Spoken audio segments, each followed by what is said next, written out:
This is a dollar. To you, it's a coffee. To a kid in a developing nation, it's a day's worth of food. To a billionaire, it's a rounding error. But here is the terrifying truth. This piece of paper has absolutely no intrinsic value. You can't eat it. You can't build a house with it.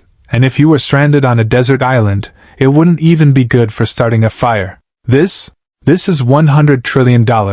In 2008, in Zimbabwe, this wouldn't buy you a single loaf of bread. But today, if you had $100 trillion, you wouldn't just be the richest person on Earth, you would effectively own the planet's entire GDP for a year. Why? Why does one piece of paper rule the world while the other is used as wallpaper? Why does a single US dollar buy 150 Japanese yen? And why is the global financial system currently sitting on a reset button that could change everything you know about wealth? We are going to deconstruct the global financial matrix. We're going deep, from the secret deals in the 1970s that gave the US a cheat code for the global economy, to the silent thieves like inflation and shrinkflation that are eating your savings while you sleep.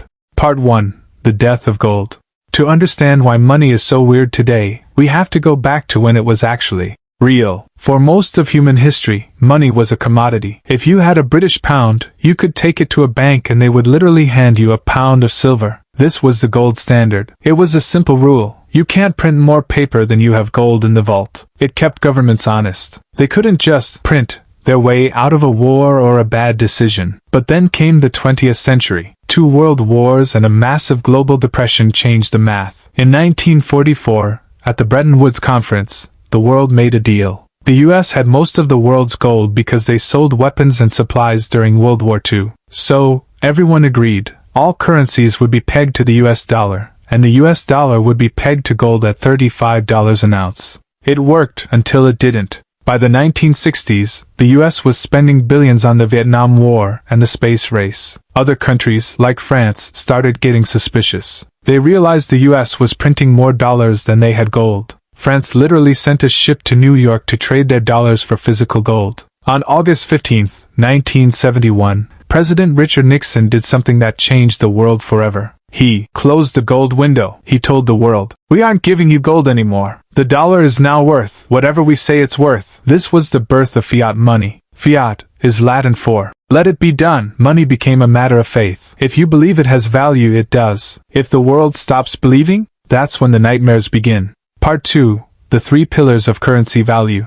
If you go to a currency exchange at an airport, you see a screen with flashing numbers. $1 equals 150 yen. $1 equals 0.92 euros. But who decides those numbers? Is there a secret room of old men smoking cigars deciding the price? Not exactly. The value of a currency is supported by 3 massive pillars. If one of these pillars cracks, the currency tumbles. If all 3 crack, the empire falls. Let's look at the first and most powerful pillar.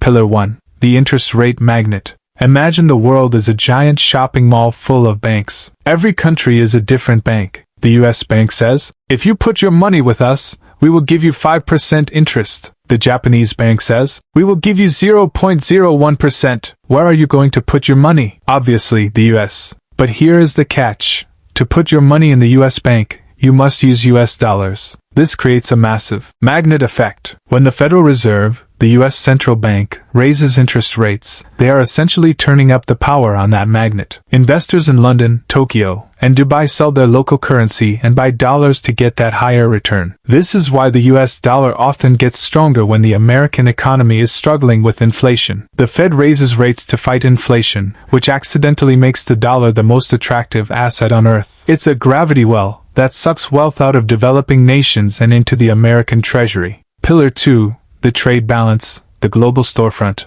The second pillar is the storefront. Think of a country like a business. If a country makes things that the rest of the world desperately needs, its currency will be strong. Why? Because of the rule of payment. If you want to buy a high-end precision machine from Germany, the German company doesn't want your Mexican pesos or Indian rupees. They have to pay their workers in euros. So you, the buyer, must go out into the market, sell your currency, and buy euros to complete the transaction. This is why countries like China and Japan fought so hard for decades to be export kings. When the world must have your products, the world must have your currency. But look at the US. We have a trade deficit. We buy more than we sell. Under normal economic rules, the US dollar should be weak because we are constantly sending our dollars away to buy iPhones and cars. So why isn't it? That brings us to the most mysterious pillar of all. Pillar 3, the safe haven, geopolitical trust. The third pillar isn't about math or trade, it's about fear. In the financial world, there is a concept called the safe haven. When a war breaks out in the Middle East, or when a global pandemic shuts down the world, or when a major bank in Europe fails, investors do something strange. They run toward the US dollar. You might ask, wait, if the US has $34 trillion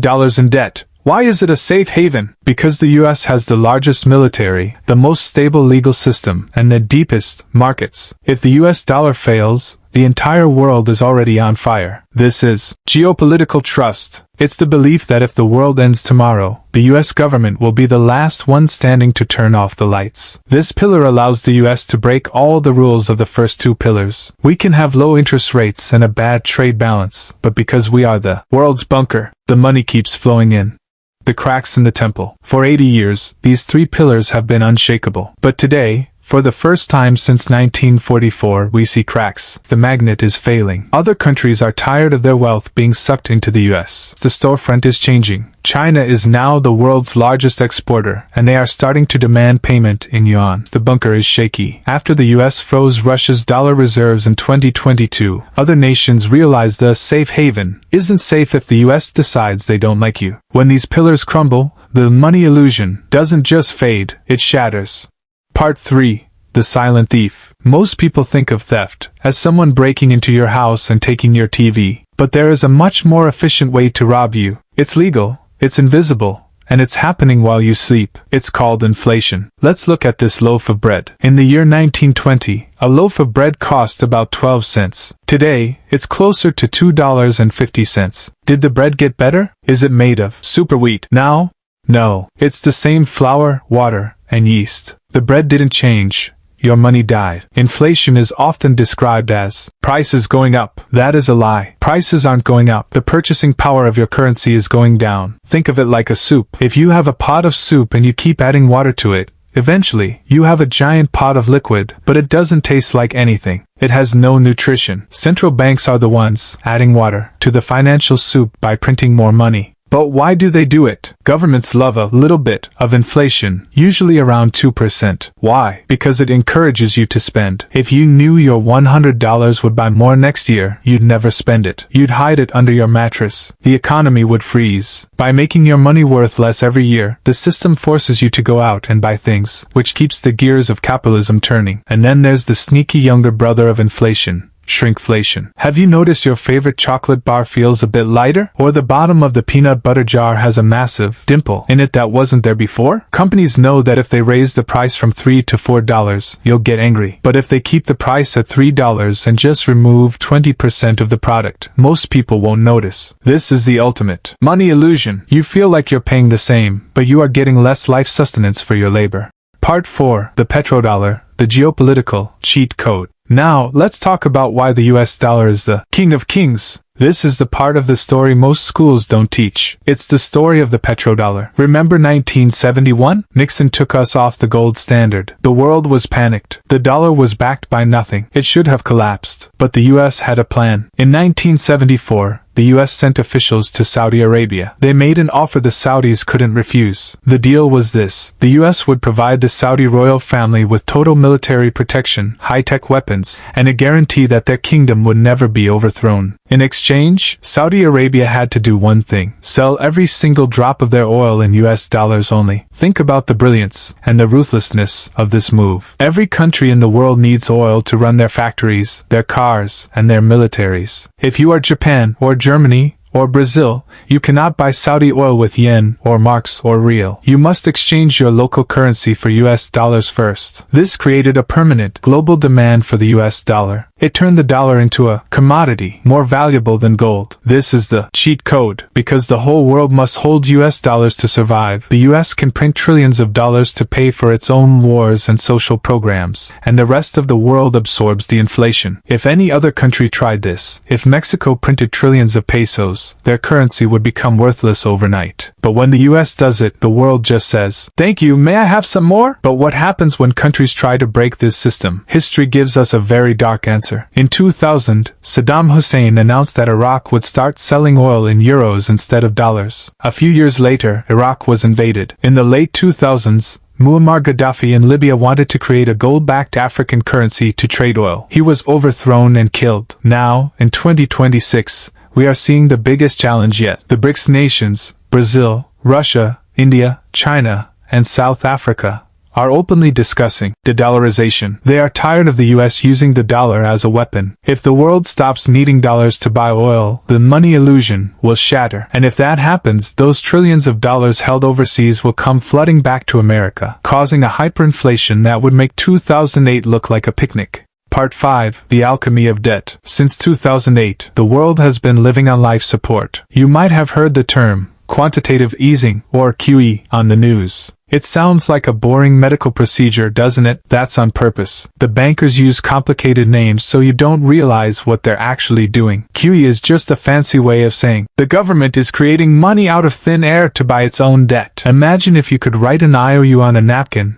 give it to your brother, and your brother gives you $100. Then, your brother takes that napkin and puts it in a safe, calling it an asset. That is exactly what the Federal Reserve and the Treasury do. In 2008, they did it to save the banks. In 2020, they did it to save the world from the lockdowns. But here's the problem. Every time they do this, the total amount of money in the system grows, but the amount of stuff, cars, houses, food, stays the same. This is why your parents could buy a house for 3 times their annual salary. But for you, it costs 10 times your salary. The houses didn't become 10 times better. Your money just became 10 times more diluted. We are living in a bubble economy, supported by a sea of digital ink. But what happens when the ink runs out? Or worse, what happens when we don't even need money to produce things anymore? Part 6. The Automation Paradox. This brings us to the most dangerous topic of all, the automation paradox. For thousands of years, money was a way to trade human time. If I spend 10 hours making a chair, and you spend 10 hours growing wheat, we use money to swap that time. But we are entering an era where human time is becoming irrelevant to production. AI can now write code, translate languages, and analyze legal documents better than a human. Robots can flip burgers, drive trucks, and build houses. Here is the paradox. If robots do all the work, production becomes incredibly cheap. In theory, everything should be free. But if robots are doing the work, humans don't have jobs. And if humans don't have jobs, they don't have money. And if they don't have money, who is going to buy the things the robots are making? The owners of the robots, the 1%, will get richer than any kings in history, while the rest of the world has no way to earn a living. This breaks the very foundation of capitalism. This is why you are hearing more about UBI, Universal Basic Income. Governments know that as AI takes over, they will have to literally give people money just to keep the system from collapsing into a revolution. But if the government is printing money to give to you, and the robots are owned by a few giant corporations, is money even money anymore? Or is it just a digital ration coupon that the government can turn off if they don't like your social media posts? Part 7. The Digital Cage, CBDCs. This leads us to the final evolution of the money illusion, central bank digital currencies, CBDCs. Physical cash is anonymous. If I give you $20 for a used bike, the government doesn't know. But with CBDCs, every single cent is tracked. They can see what you eat, where you travel, and what you support. More importantly, digital money is programmable. They could make your money expire if you don't spend it fast enough to stimulate the economy, or they could block you from buying meat if you've already hit your carbon limit for the month. The money illusion started as a way to facilitate trade. It is ending as a tool for total social control.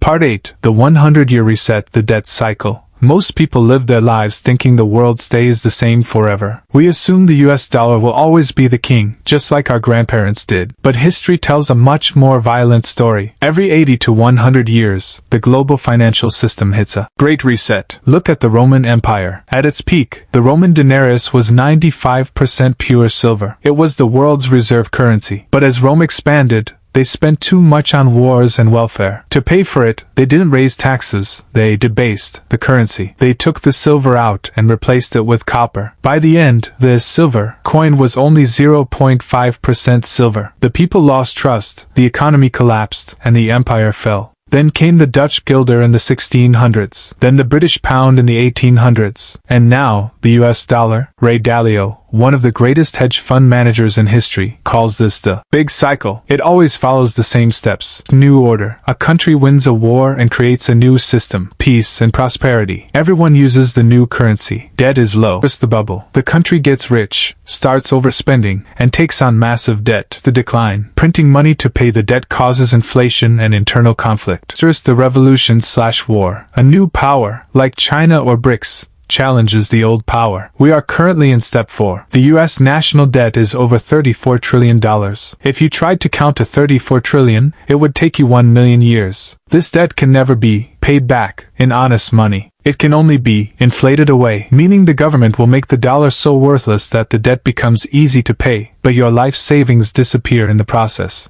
Part 9. The escape hatch, gold versus Bitcoin. So if the money illusion is ending, where do you put your wealth? For 5,000 years, the answer was gold. Gold is God's money. It cannot be printed, it cannot be hacked, and it doesn't care about the Federal Reserve. An ounce of gold bought a high-quality suit in Roman times, and it buys a high-quality suit today. It is the ultimate store of value because it has scarcity. But gold has a problem. You can't send it across the world in a second. You can't buy a coffee with a gold bar. It's heavy. It's hard to hide, and the government can seize it, like they did in 1933 with Executive Order 6102. Enter Bitcoin, often called digital gold. Bitcoin is the first form of money in human history that is mathematically scarce. There will only ever be 21 million. No president, no king, and no central bank can ever print more. Is it volatile? Yes. Is it risky? Absolutely. But for the young generation, it represents a lifeboat off the sinking ship of fiat currency. While the government is printing trillions of dollars, the Bitcoin network is ticking away, block by block, unchangeable and uncorruptible. The battle of the next decade will be between central bank digital currencies, the cage, and decentralized money, the escape. One side wants total control over your wallet. The other side wants to give the power back to the individual. Which side are you betting on?